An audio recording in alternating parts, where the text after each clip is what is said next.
उज्जैन पहुंचे सीएम शिवराज सिंह चौहान। मंदिर में की पूजा अर्चना, देव दर्शन कर की लोगों के लिए प्रार्थना।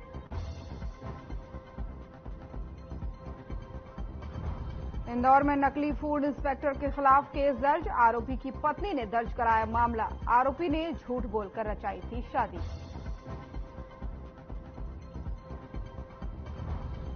इंदौर में स्मार्ट मीटर योजना की समीक्षा बैठक, मुख्य सचिव संजय दुबे ने किया संबोधित। शहर को स्मार्ट मीटर करने का लक्ष्य।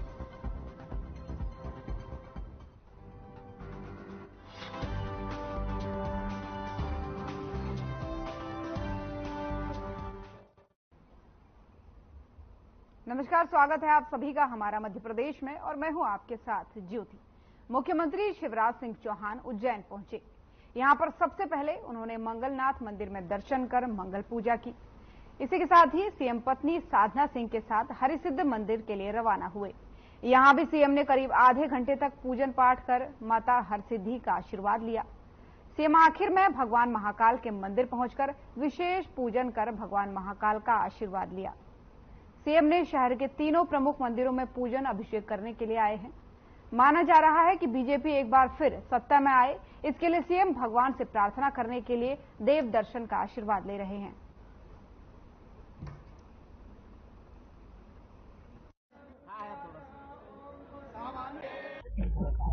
सौभाग्य का दिन है कि महाकाल महाराज की शरण में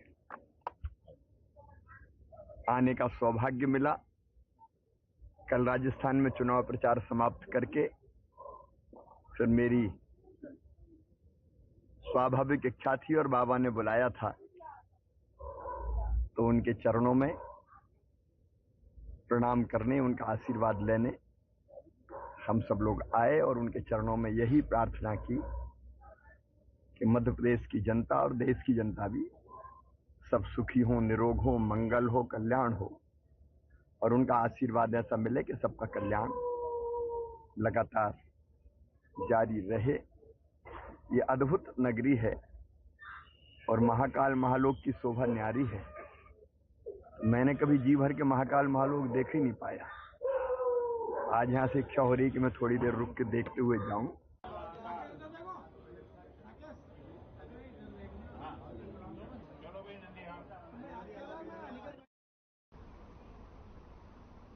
इंदौर के हीरानगर क्षेत्र में रहने वाली एक पीड़िता ने अपने पति के खिलाफ रेप सहित कई धाराओं में मामला दर्ज करवाया है।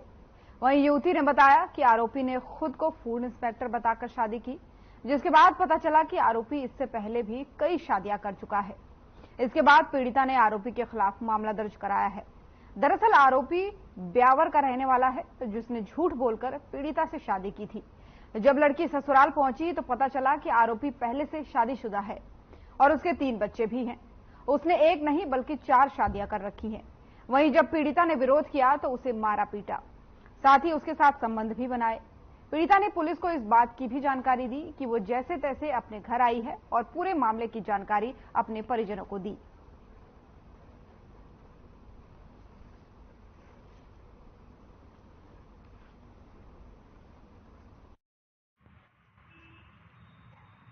ये कोलकाता का बट्टा में रहने वाली एक 22 वर्षीय एक युवती है, जिसके द्वारा एफआईआर रजिस्टर कराई गई है। इसके द्वारा ये बताया गया था लगभग 1.5 साल पहले एक व्यक्ति जो कि मैट्रिमोनियल साइट थी, मैट्रिमोनियल साइट पे अपने आप को फूड इंस्पेक्टर बताया था और उसके द्वारा शादी का ऑफर दिया गया था और आगे समाज में इनके द्वारा शादी की गई थी। उसके बाद शादी करने के बाद लगभग वो उसके साथ मारपीट करता था। फिर उसको पता चला कि उसके 3 बच्चे हैं और लगभग और 4 शादी वो पहले भी कर चुका है। जब उसे काफी मारता पीटता था और जबरदस्ती उसके साथ शारीरिक संबंध बनाता था, जबरदस्ती उसके साथ।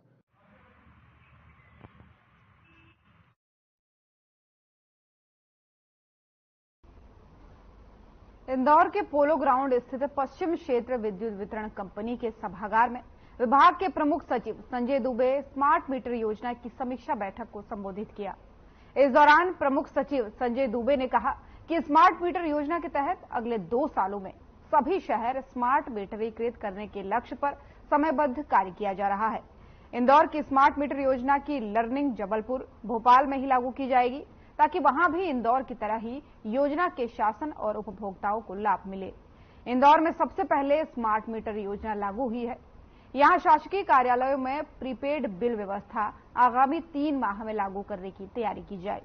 उन्होंने कहा कि आर्टिफिशियल इंटेलिजेंस मशीन लर्निंग की रिपोर्ट से स्मार्ट मीटर योजना के उद्देश्यों के कंपनी और उपभोक्ता हित में लाभ मिलना चाहिए।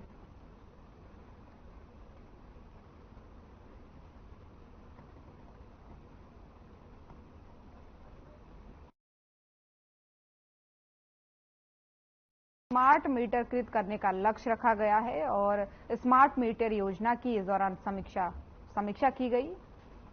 आपको बता दें कि जो प्रमुख सचिव है उन्होंने इसकी समीक्षा की, उसके बाद से उन्होंने संबोधित भी किया। उन्होंने कहा कि इंदौर में पहली बार स्मार्ट मीटर कृत करने का लक्ष्य रखा गया था। अगर ये सफल होता है तो इसको और बड़े क्षेत्र में फैलाया जाएगा। साथ ही इस दौरान उन्होंने इसकी समीक्षा की और वहां पर जो अधिकारीगण मौजूद थे उन्हें संबोधित भी किया।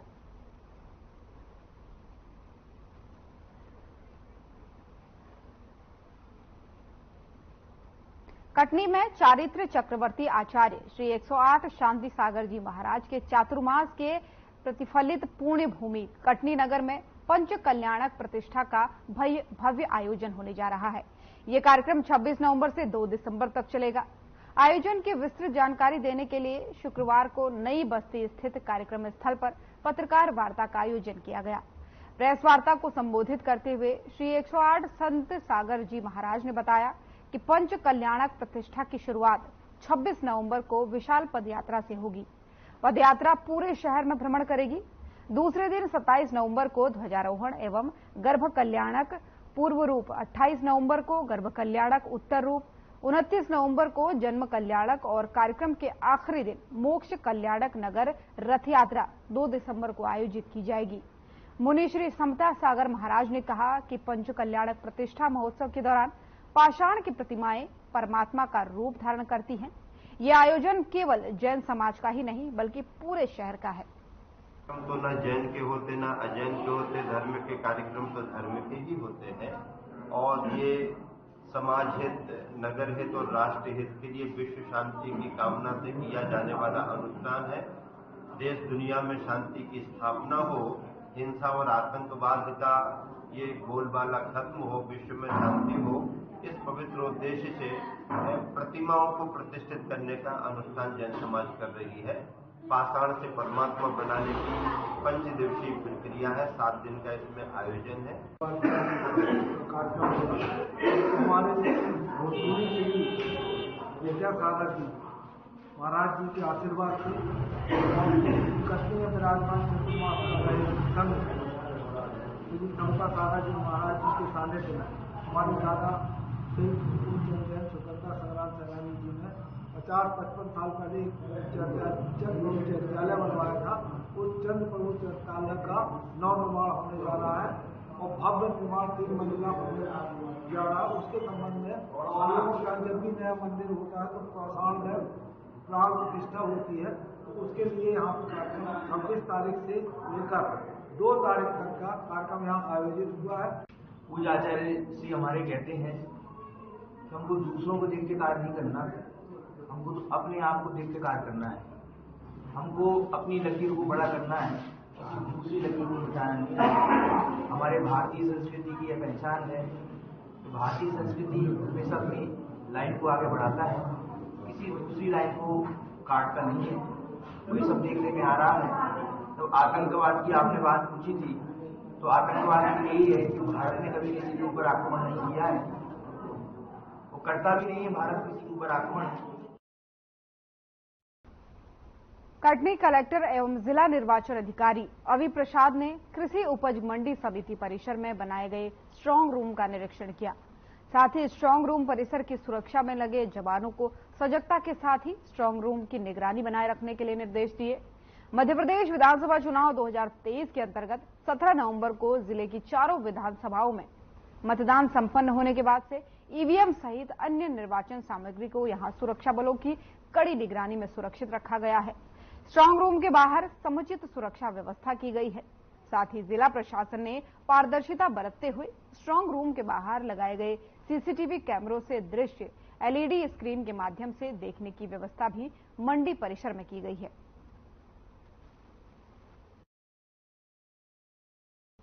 तो कटनी से आपको खबर बता रहे हैं, जहां पर विधानसभा चुनाव में मतदान संपन्न होने के बाद से जितने भी ईवीएम है और चुनाव संबंधित जो सामग्री है वो स्ट्रांग रूम में रख दी गई है और इसकी कड़ी निगरानी भी की जा रही है। बीएसएफ के जवान इसकी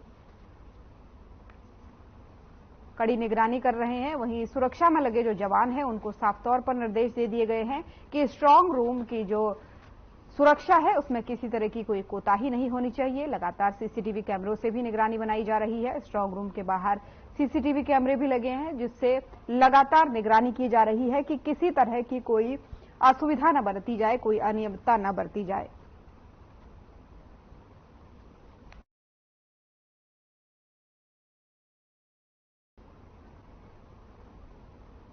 नर्मदा पंचक्रोशी यात्री नाव के सहारे नर्मदा पार टोसर गांव पहुंचे। ओंकारेश्वर से देवउठनी एकादशी से 5 दिवसीय निकली धार्मिक यात्रा का आज दूसरा पड़ाव है। सिर पर पोटली लेकर हजारों श्रद्धालु शामिल हुए हैं। कड़ी सुरक्षा व्यवस्था के बीच करीब 30 नाव के सहारे नर्मदा पार कर पंचक्रोशी यात्रा टोकसर पहुंचे। एसएसपी, एसडीएम सहित एसडीआरएफ की टीम, स्थानीय गोताखोर और भारी पुलिस बल मौजूद रहा। कलेक्टर कर्मवीर शर्मा और एसपी धर्मवीर सिंह ने 23 नवंबर को देवउठनी एकादशी से निकलने वाली पंचक्रोशी पदयात्रा की तैयारी और सुरक्षा व्यवस्था के लिए मां नर्मदा किनारे स्थित टोकसर का निरीक्षण किया गया था।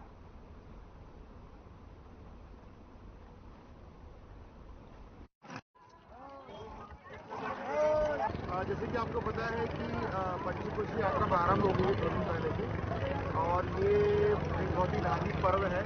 इसमें हजारों की संख्या में लोग अलग अलग जगह से यहाँ पे आके शामिल होते हैं।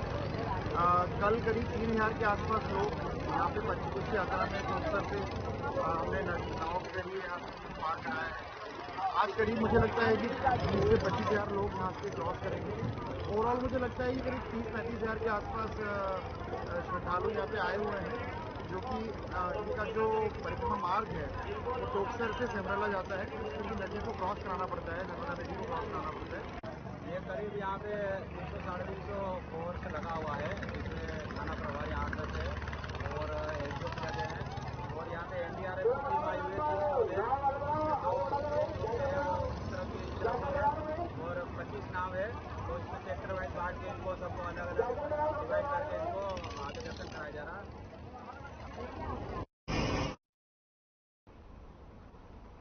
25 नवंबर से 28 नवंबर तक बांद्रा भान मेले का आयोजन किया जा रहा है। शनिवार 25 नवंबर को कलेक्टर नीरज सिंह ने विधिवत पूजा अर्चना कर मेले की शुरुआत की। इस अवसर पर जिला पंचायत सीईओ एसएस रावत सहित अन्य अधिकारी भी उपस्थित रहे।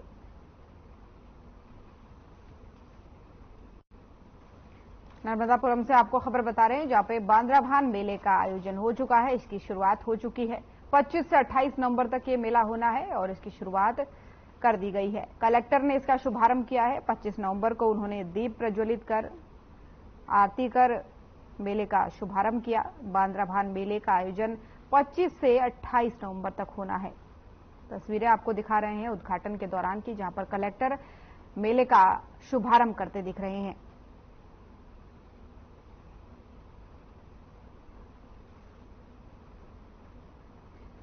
मां नर्मदा की आरती के पश्चात उन्होंने मेले का शुभारंभ किया। तस्वीरों में आप देख सकते हैं कलेक्टर ने शुभारंभ किया है। विश्व में प्राकृतिक और रमणीय स्थलों में अपनी खास जगह बनाने वाला कान्हा की खूबसूरती प्रकृति प्रेमियों को अपनी ओर खींच ही लाती है। प्राकृतिक स्थल के माध्यम से प्रदेश के अन्य ऐसे प्राकृतिक और ग्रीनरी के लिए प्रेरित करने के उद्देश्य से कान्हा मैराथन का आयोजन जिला प्रशासन और जिला पुरातत्व, पर्यटन और संस्कृति परिषद की ओर से किया जा रहा है, जो 26 नवंबर को जिले के कान्हा राष्ट्रीय उद्यान मुक्की गेट से प्रारंभ होगी। ये मैराथन 21, 10 और 5 किलोमीटर की होगी। ये मैराथन कान्हा मुक्की गेट से प्रारंभ होकर खापा गेट होते हुए वापस उसी स्थान पर समाप्त होगी। वैसे तो ये मैराथन महाराष्ट्र, छत्तीसगढ़ और सीमा पर बसे जिले के जनजातीय अनुभाग में हो रहा है, लेकिन इस बात का उत्साह मध्य प्रदेश, महाराष्ट्र, छत्तीसगढ़ के अलावा उत्तर प्रदेश, बिहार, कर्नाटक, पंजाब और अंडमान तक देखा जा रहा है।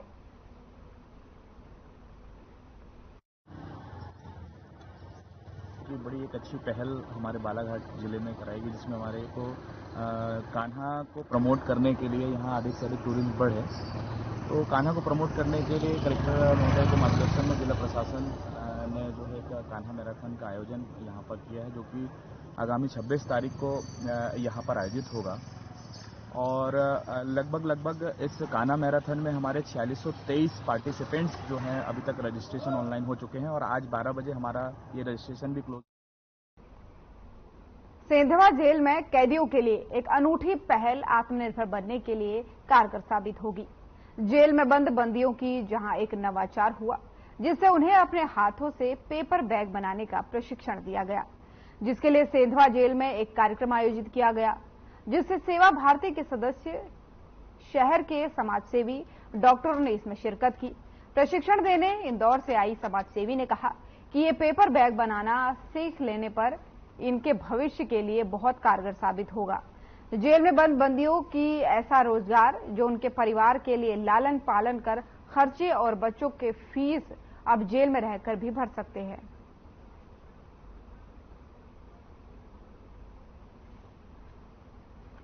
तो सेंधवा से आपको खबर बता रहे हैं, जहां पर जेल में बंद कैदियों को बैग बनाने का प्रशिक्षण दिया गया, पेपर बैग बनाने का इनको प्रशिक्षण दिया गया, जिसके बाद से ये उम्मीद जताई जा रही है कि बैग बनाने के बाद से ये अपने परिवार का और बच्चों का भरण पोषण भी कर सकेंगे। ये एक सकारात्मक पहल बताई जा रही है। प्रशिक्षण देने आई महिला ने बताया कि इससे ये जेल से छूटने के बाद भी अपना रोजगार चला सकते हैं, साथ ही अपने परिवार का भरण पोषण भी कर सकते हैं। ये एक अच्छी पहल है, सकारात्मक पहल इसको बताया जा रहा है। शहडोल जिले के जैतपुर वन परिक्षेत्र में एक नर बाघ के शिकार मामले में वन विभाग की टीम ने 11 आरोपियों को गिरफ्तार किया है। वन विभाग के आला अधिकारियों ने जानकारी देते हुए बताया है कि ग्राम दुधरिया के 10 और घेरवों के एक शिकारी की ओर से करंट फैलाया गया है, जिसकी चपेट में आने से बाघ की मौत हो गई। जानकारी के बाद वन विभाग की टीम ने डॉग स्क्वाड की मदद से मृत बाघ के मूंछ के बाल सहित बाघ को हटाने में प्रयोग किए बल्ली को भी जब्त कर लिया। वहीं सभी आरोपियों पर वन्यजीव संरक्षण अधिनियम के तहत कार्रवाई की गई।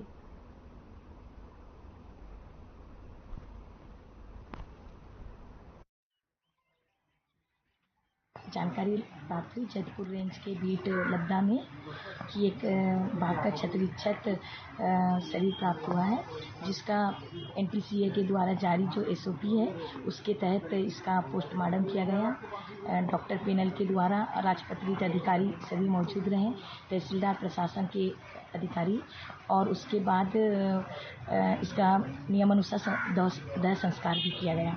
और इससे पहले डॉग स्क्वाड की टीम के द्वारा इसकी स्मेल करवाई गई और संदिग्ध जो उक्त प्रकरण में संदिग्ध जो आरोपी हैं उसको आज दिनांक को हिरासत में लिया गया है पूछताछ के लिए।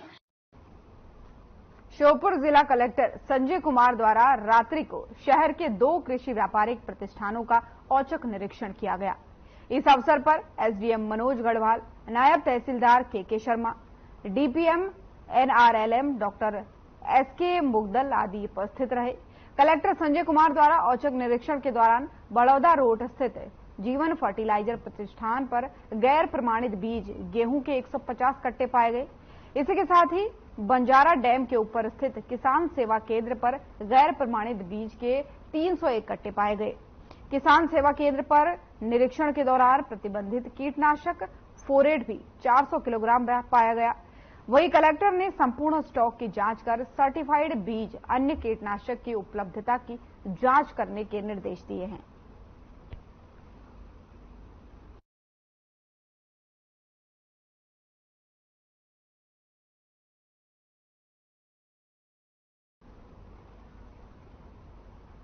देवउठ में 11 को लेकर भगवान खाटू श्याम का जन्मोत्सव बड़ी ही धूमधाम से नीरजपुर के एक मंदिर में मनाया गया, जहां पर एक महिला भक्त ने ये बताया कि खाटू श्याम पर उनकी बड़ी आस्था है और उन्होंने एक अलौकिक चमत्कार भी आर्यन टीवी से शेयर किया है। इस दौरान हजारों की संख्या में भक्त लोग उपस्थित रहे। मंदिर में एक दीवार पर काफी नारियलों को भी बांधा गया है। इस मंदिर के मुख्य पुजारी ने भी चर्चा के दौरान आर्यन टीवी के संवाददाता को बताया कि इस मंदिर में विशाल भजन संध्या का आयोजन भी था। भक्तों ने केक काटकर खाटू श्याम भगवान का जन्मोत्सव मनाया।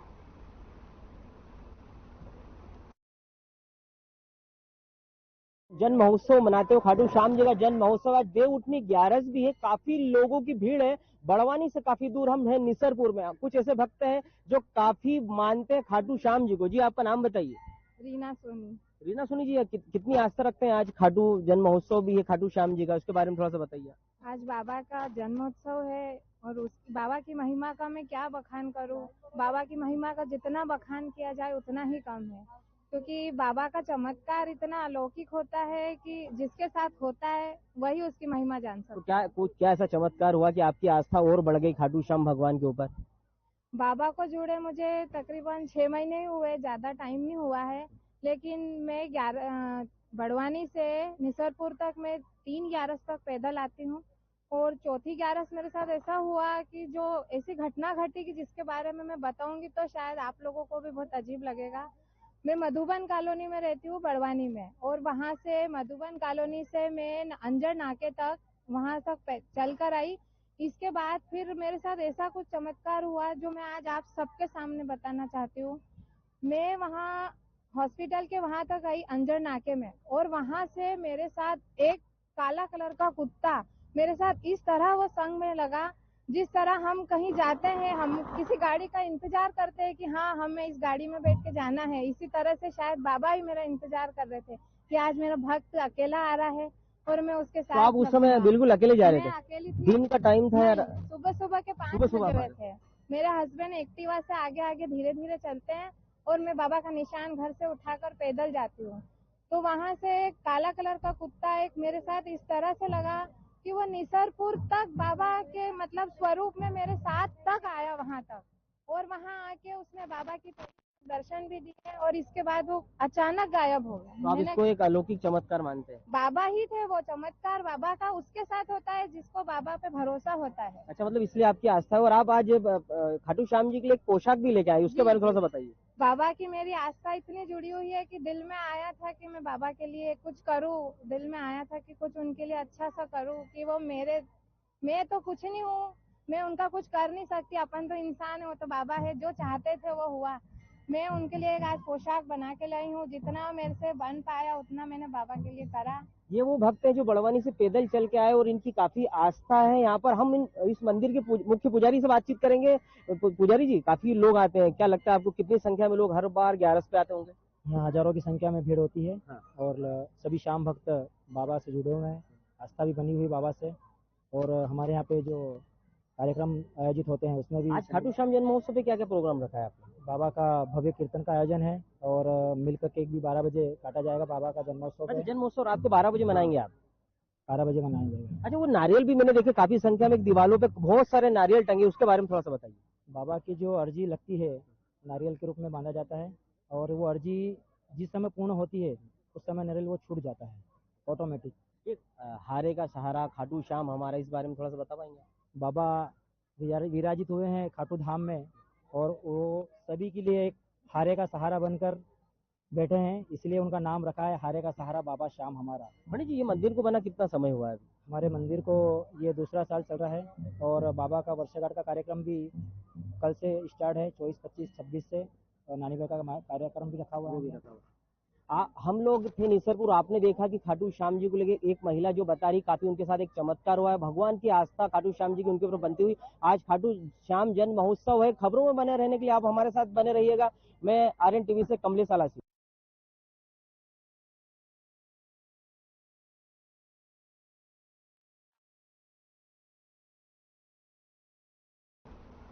भगवान खाटू श्याम का जन्मोत्सव मनाया गया। जन्मोत्सव मनाने के दौरान की भीड़ आप देख सकते हैं। इस दौरान आर्यन टीवी के संवाददाता से कई भक्तों ने अपनी कहानियां भी शेयर की। उन्होंने अपनी आस्था के बारे में बताया कि वो कितनी आस्था भगवान श्री खाटू श्याम से रखते हैं। तो इस दौरान भक्तों ने केक काटकर भगवान खाटू श्याम का जन्म दिवस मनाया, और भारी भक्तों की भीड़ आप इस तस्वीरों में देख सकते हैं, जहां पर बहुत ही धूमधाम के साथ भगवान श्री खाटू श्याम जी का जन्मोत्सव यहां पर मनाया गया। हमारा मध्य प्रदेश देख रहे थे आप। मध्य प्रदेश की खबरों में फिलहाल इतना ही। नमस्कार।